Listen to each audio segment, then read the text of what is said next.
Good morning, everyone. It's our Monday morning here at the shop, down here at the Music Techs.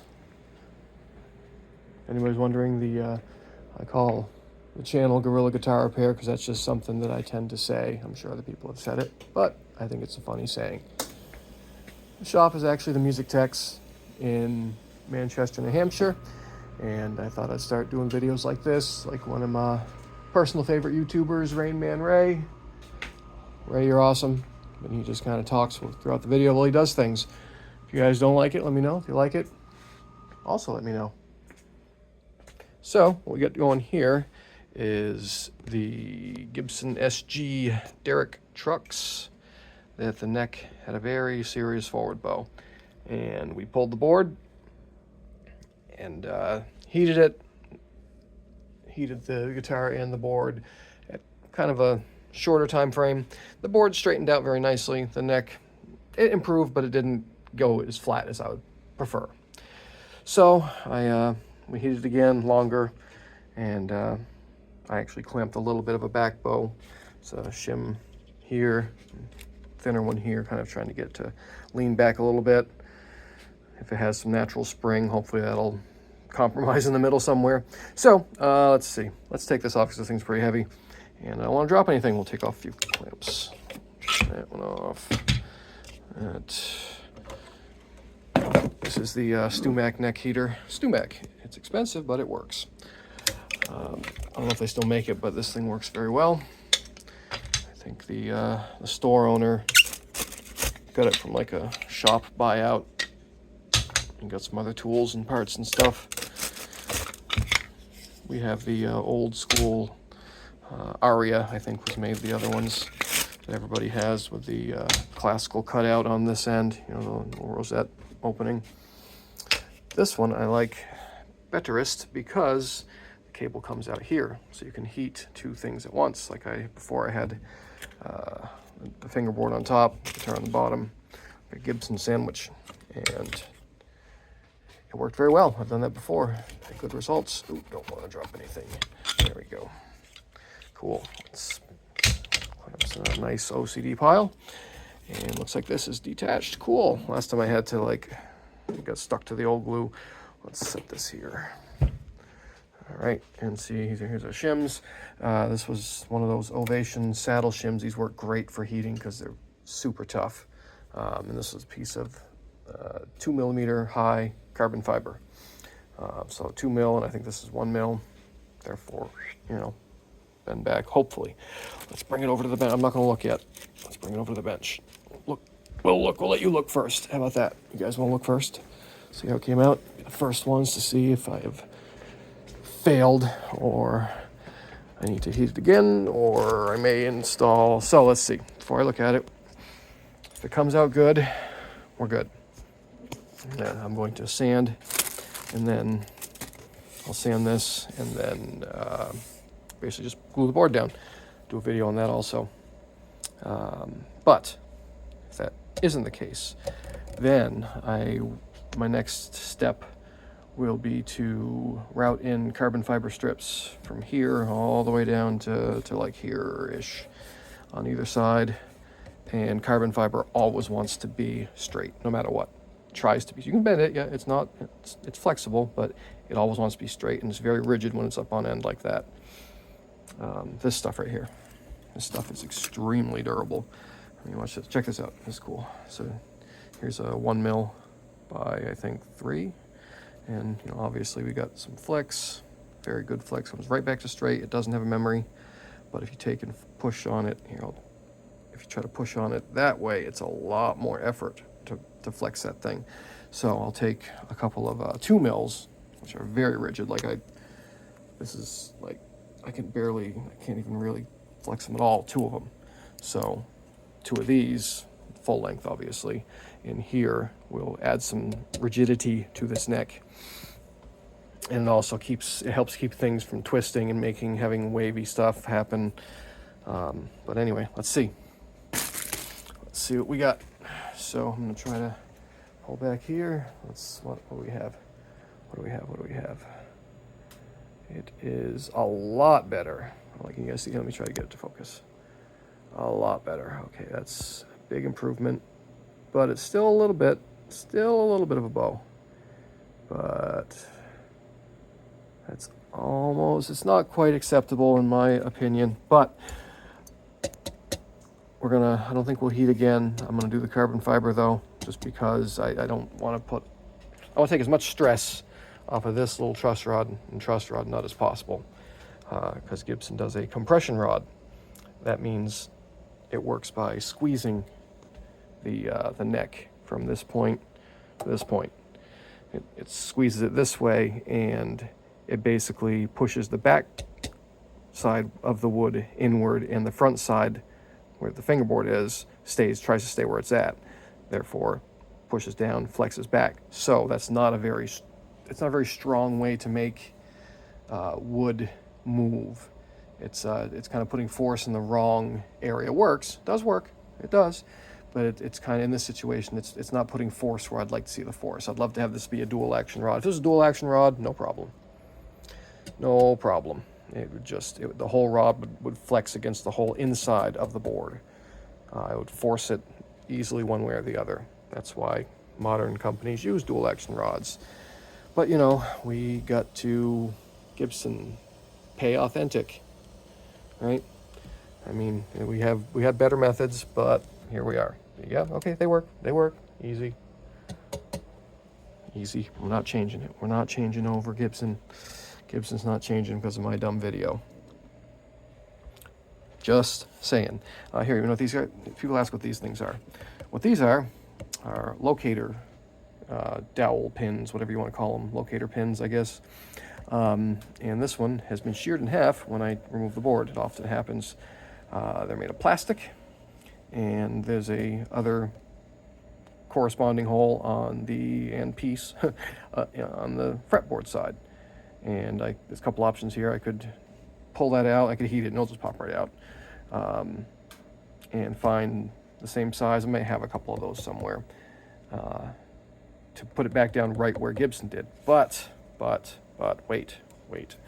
But whenever we're heating something this much, the chances that it goes back down exactly in the right place where they had it isn't going to happen. It's just not. There'll be some sort of movement this way. There'll be some sort of shrinkage. The board will move like this. It happens all the time. So what I'm going to do is we're going to put the board to align the board, and I'll make a video of this also. We pull a fret. The last one I did, we had the inlays off, so I went under the inlay pocket cavities, whatever words, and put in toothpick nails as we clamped the board in like a dry run type of deal.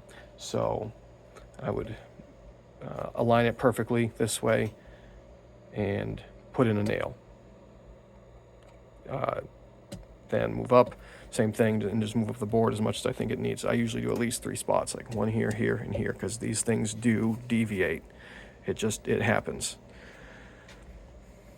And that keeps it much more aligned. I also, see, here's my, here, I'll show you what I mean.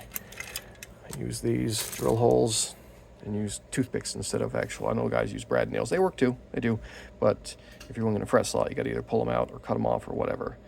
If you use toothpick nails, then you just slot your fret. So you just take a fret saw and just clean, like you're cleaning it out. It's just you're just putting wood back in the board. You're not leaving metal in there. Not that, again, it works, it does, but I like this method. And then what I do, everybody goes up and down. Remember your uncle, your grandfather who did contracting. If you want a piece of wood not to shift side to side, go in side to side. It kind of locks it together. But you got to be perfect, because if you do that, you're not going to get any, wiggle room at the end, which, hey, do clean work, you don't need it. That was judgy. Well, whatever. So these all up the board under whatever frets I want. I don't think that this thing's not going to need fret job, I don't think. Let's see where to go. Where is that case? Oh, I probably put it over here because we have so much room to store stuff in this shop. Let's go over here. Oh, yeah, the darn case. You guys are probably like, Was that the thing right next to the guitar? Yep, sure was. By the way, any of you guys know any guitar techs or guys who want to learn, let me know. Seriously. Oh, see, this one here, we did lose an inlay. I didn't lose a lot, so I'll probably, just to make less work for myself, I will use that spot as just, maybe, we'll see. We'll see. It is like smack in the middle of where my normal spots are, but I might just throw a couple nails in there anyway, just for extra security. So here now we can get a little better idea. And yeah, by the way, look, this thing was super twisted when I heated it the first time, and now we are a whole lot better. Still a minor curve, just sitting there. That's what happens. Wood in New England, it moves, it really does. Here's this controversial Gibson design thing here.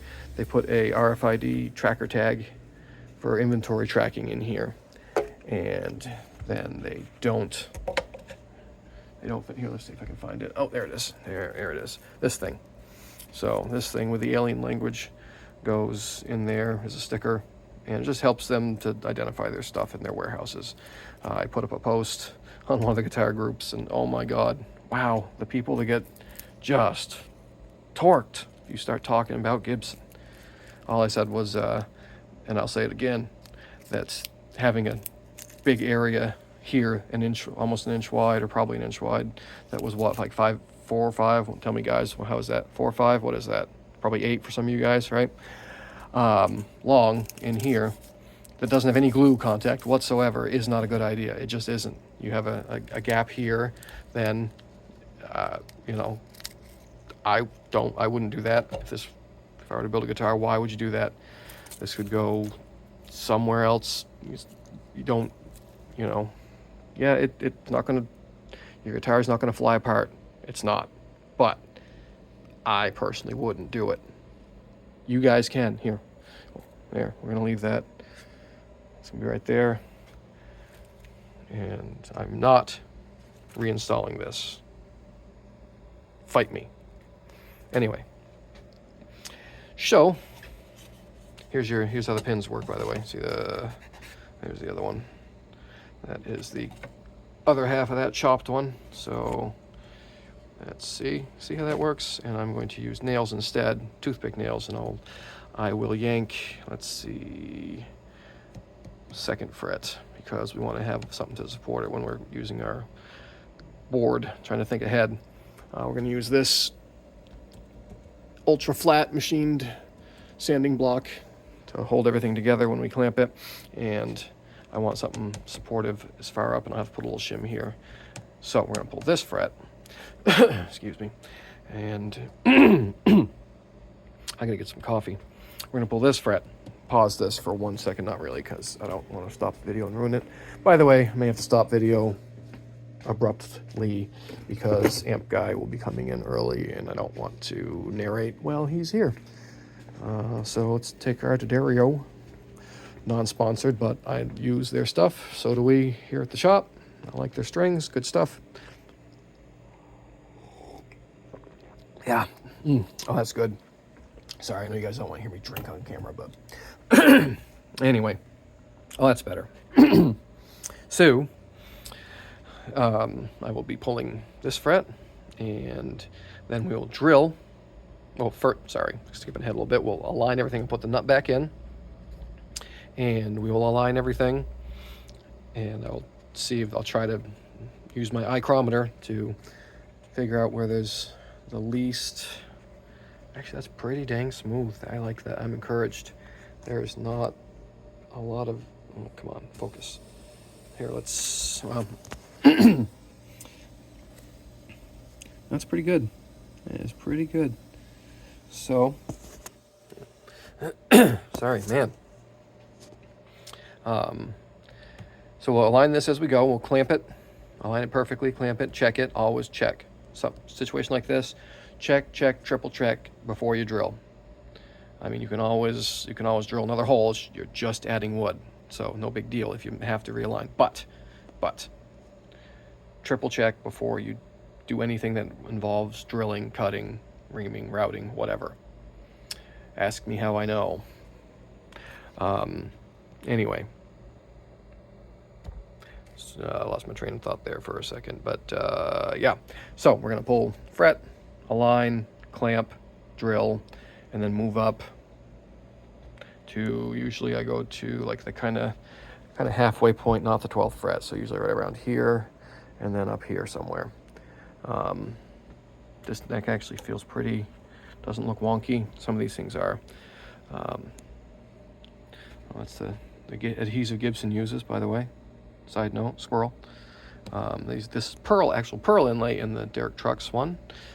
The last couple of Gibsons I did were plastic, and they melted, and I had to soften them back out. It was a mess. Added a lot of work. I was very encouraged that this came off without having to remove these or without destroying them. It saves probably at least solid hours worth of work. And by the way, I'm just doing this before shop opens, but I am working, so don't judge me. Anyway, back to this. That would be the next phase of this. So why don't I wrap it up right here with this video? I'll make another one if the amp guy doesn't come in, and we'll keep it going. But for now, I'm gonna sign off on this one. Thanks you guys for the dozen or so of you who comment and subscribe. Hey, I appreciate it. I'd love to grow this. You know, I think I'm pretty good at what I do, and if you guys dig the content, cool. I'll keep doing it. There's not a ton of guitar channels out there, so hopefully mine's good enough for you guys to keep coming back. Anyway, appreciate it. Later.